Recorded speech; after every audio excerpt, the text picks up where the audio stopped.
Start किए। Global TV 15 से मैं पंकज।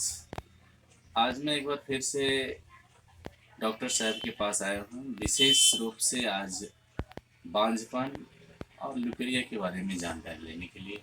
क्योंकि आज के दौर में काफ़ी ज़्यादा ही युवाओं में और आज के न्यू जनरेशन में लड़कियों में बहुत ज़्यादा ये बढ़ रहा है। इसी मुद्दे पर आज मेरा खास प्रोग्राम है। तो सबसे पहले हम अपने ग्लोबल टीवी 15 पर स्वागत करना चाहेंगे डॉक्टर साहब। धन्यवाद पंकज जी। मैं डॉक्टर कैलाश कुमार रावनपुर से होम्योपैथ से हूँ। आप सबों का स्वागत करना चाहता हूँ। आपके श्रोताओं का भी अभिवादन है। आज के समय में जो दौर गुजर रहा है इसमें स्टेबिलिटी यानी बांझपन की समस्या बहुत ज़्यादा होती है। उसका बहुत सारा फंडामेंटल आधारभूत कारण है। खान पान रहन सहन हम लोग का बिल्कुल बदल सा गया है और इस स्थिति में क्या होता है कि हमें आए दिन बहुत सारी समस्याओं से जूझना पड़ता है और इसमें होम्योपैथ का एक बहुत बड़ा अहम रोल है, क्योंकि हमारा पैथ सिम्टम पर है, लक्षणों पर इलाज होता है। होता क्या है कि सबसे पहला चीज़ तो ये होता है कि खान पान रहन सहन की वजह से बहुत सारे रासायनिक खाद्य पदार्थ के द्वारा उपजाया गया अनाज खाते हैं, बहुत सारा फास्ट फूड लेते हैं, जंक फूड लेते हैं। ये सब खाने से क्या होता है कठिनाई कि हमारे शरीर में बहुत सारी ग्रंथियाँ प्रभावित होती हैं और उन ग्रंथियों के प्रभावित होने से क्या होता है कि हमारा जो हार्मोनल सेक्रेशन जो होता है वो डिसऑर्डर हो जाता है। हार्मोनल सेक्रेशन डिसऑर्डर जब ही हुआ तो ऑटोमेटिक है कि आपका मेंस्ट्रुअल डिसऑर्डर आ जाएगा, ट्यूमर आ जाएगा, सिस्ट आ जाएगा, बहुत सारा तरह का दिक्कत आना शुरू हो जाता है। उसमें पहली चीज़ ये देखा जाता है कि खास करके फीमेल बॉडी में जब हार्मोनल डिसऑर्डर होता है तो उस स्थिति में क्या होता है कि पहला चीज़ उसके शारीरिक विकास जो होता है वो अवरुद्ध हो जाता है, या तो ज़्यादा हो जाता है या अवरुद्ध हो जाता है, पहली चीज़। दूसरी चीज़, उसका जो मेंस्ट्रुअल पीरियड होना चाहिए वो टाइम मेंटेन नहीं करता है। उसमें क्या होता है कि काला आने, मेंस जो है काला आने लगता है, थक्का थक्का आने लगता है, उसके बाद आपको कम कम आने लगता है, कभी बहुत ज़्यादा आने लगता है, कभी इरेगुलर हो गया, कभी पीरियड का टाइमिंग ही बहुत ज़्यादा हो गया। ये सारा दिक्कत आने लगता है, जिस वजह से क्या होता है कि हार्मोनल डिसऑर्डर डिसबैलेंस होने की वजह से जब तक वो नहीं आएगा लाइन पे तब तक वो ठीक होगा नहीं।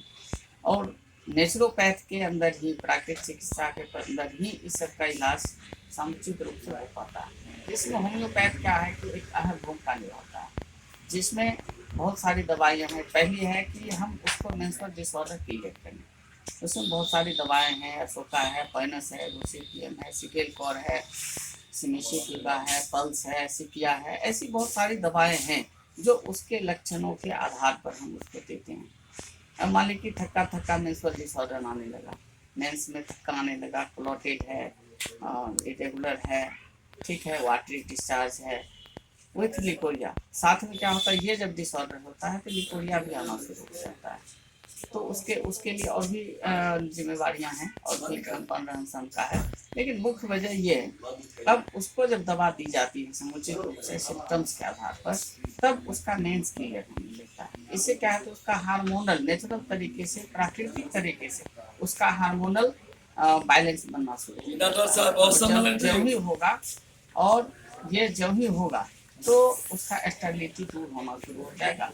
उसमें एक और चीज़ देखा जाता है, इसके साथ साथ वो कम से कम 3-4-5 महीने का जो कोर्स है, उसका जो टाइमिंग है, उस हिसाब से मेंटेन करके और वो इस बांझपन के रोग से बाहर इजीली निकल सकता है। क्योंकि एक साधारण बात बताते हैं, अगर इस पीसीओडी हो गया, यूट्रस के अंदर बहुत सारे पॉलीसिस्ट हो गया, ओवेरियन सिस्ट हो गया, तो एलोपैथ में क्या है कि आप जो भी प्रक्रिया अपनाते हैं लेकिन उसको नेचुरली प्राकृतिक तरीके से आप उसको खत्म नहीं कर पाते।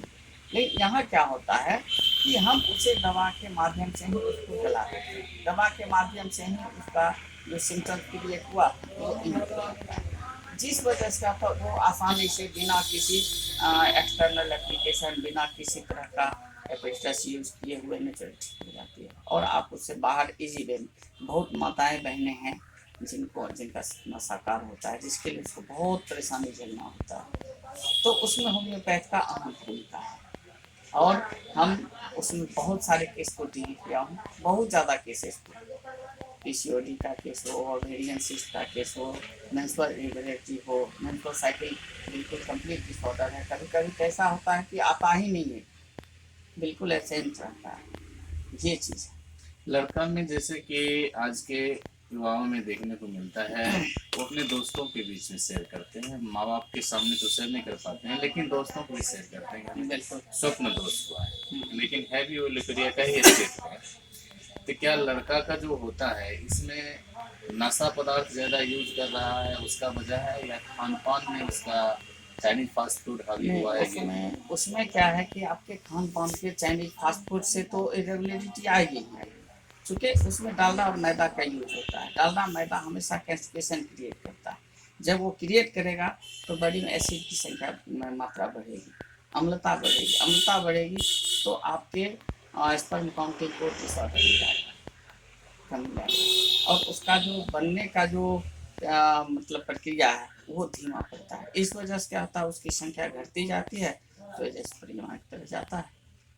तो इसके लिए प्रयास रखना चाहिए, हम प्राकृतिक चिकित्सा लें, प्राकृतिक भोजन लें, प्राकृतिक तरफ से जो योगा है, एक्सरसाइज है, ये सब भी करना चाहिए। और होम्योपैथ में उसकी अच्छी से अच्छी दवा है, हम लोग कामियाना यूज़ करते हैं, नसकेस्टस यूज़ करते हैं, ऐसी बहुत सारी दवाएं हैं, ऐसी फॉस है, ये सारा चाहिए, लाइकोपोडियम, बहुत सारा सिम्टमेटिक मेडिसिन है जो उसके स्पर्म काउंटिंग को ईजी जिन महिलाओं के साथ इस तरह की समस्या है उसके लिए विशेष आप क्या कहना चाहेंगे? उसके लिए है कि वो समय रहते ही प्रयास करना चाहिए कि होम्योपैथ चिकित्सक से मिलें, वेल क्वालिफाइड डॉक्टर से मिलें। अगर कोई आपसे अगर मिलना चाहता है इस संबंधित में, बिल्कुल, तो वो कहाँ आके मिलेगा आपसे? तो वो हमारा तो अभी परमानेंट क्लिनिक खुदावंतपुर ब्लॉक बेगूसराय जिला में है, जो मदन स्टूडियो के बगल में है, आसानी से मिल सकते हैं।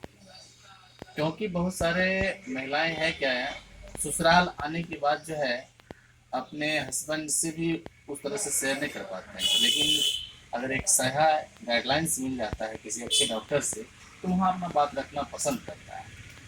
देखिए सर, पहली चीज़ क्या होता है कि महिला हो या पुरुष हो, खास करके महिलाओं में, पति हो या पिता हो, माँ हो, कोई भी हो, उसका जो ये फीमेल ऑर्गन जो है या फीमेल प्रॉब्लम कॉम्प्लिकेशंस है, वो सबको वो शेयर नहीं कर पाती। एक लज्जा है, शर्म है, बहुत सारी बातें हैं। लेकिन एक डॉक्टर के पास क्या आता है, दो बातें होती है। एक, डॉक्टर के यहाँ जाएगा इलाज के लिए, वो अपना प्रॉब्लम पूरी तरह अगर नहीं रखेगी तो उसका सही चिकित्सा नहीं होगा, सही इलाज नहीं होगा, निदान नहीं होगा। एक, दूसरी बात, चिकित्सक का भी ये दायित्व बनता है कि पेशेंट पूरी बात कहने में सक्षम नहीं हो या नहीं जानती भी हो कि हमें क्या कहना चाहिए, तो उस डॉक्टर का दायित्व बनता है कि उससे वह बात पूछे जो वो नहीं बता रही है।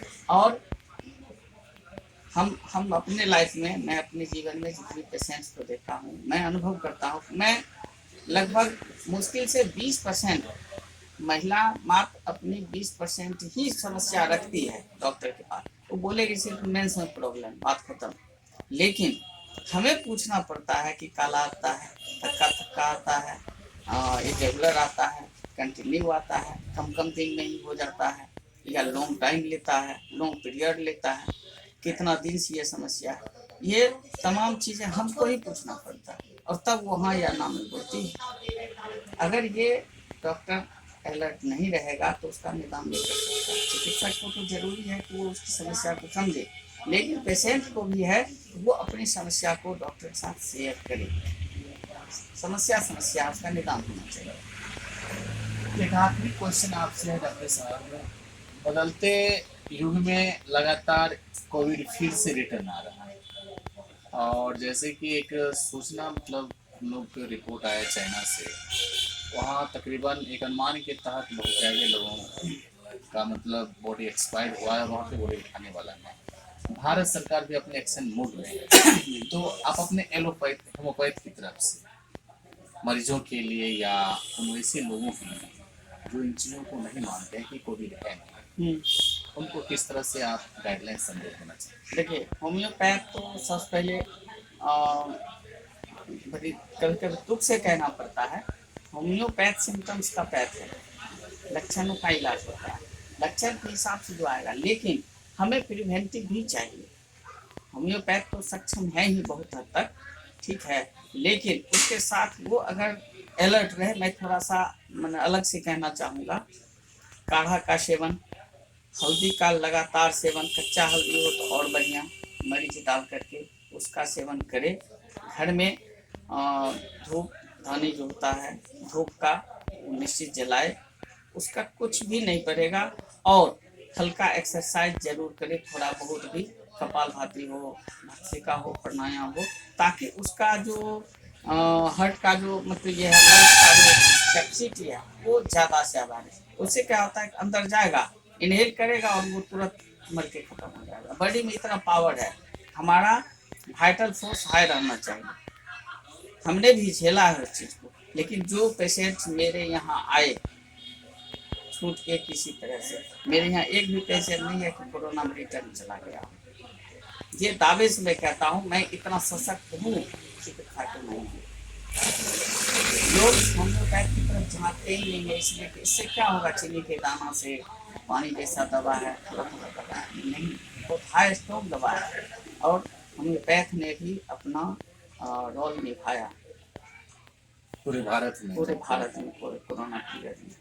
तो बहुत सारी बात है, लोग थोड़ा सा ध्यान रखेंगे तो कोई प्रॉब्लम, कोई बड़ी बात नहीं होने जा रही है। लेकिन सतर्क रहना जरूरी है, सरकार के भी गाइडलाइंस को समझना जरूरी है, अपना भी रख रखाव जरूरी है, हम कैसे रहें, कितना डिस्टेंस बना के रहें, कितने लोगों से मिलें।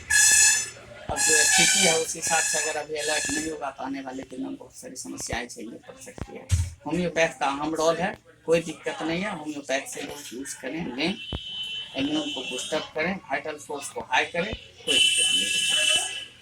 अब हमारे ग्लोबल टीवी पर सुन रहे थे खास प्रोग्राम, महिलाओं में बांझपन क्यों होता है, इस पर विशेष बातचीत हो रही थी हमारी और डॉक्टर साहब के बीच में। हमारे ग्लोबल टीवी पर समय देने के लिए बहुत बहुत धन्यवाद। धन्यवाद पंकज जी, धन्यवाद, आप सभी दर्शकों को भी धन्यवाद। देखते रहिए फिलहाल आप ग्लोबल टीवी 15। कैमरामैन मोमो के साथ।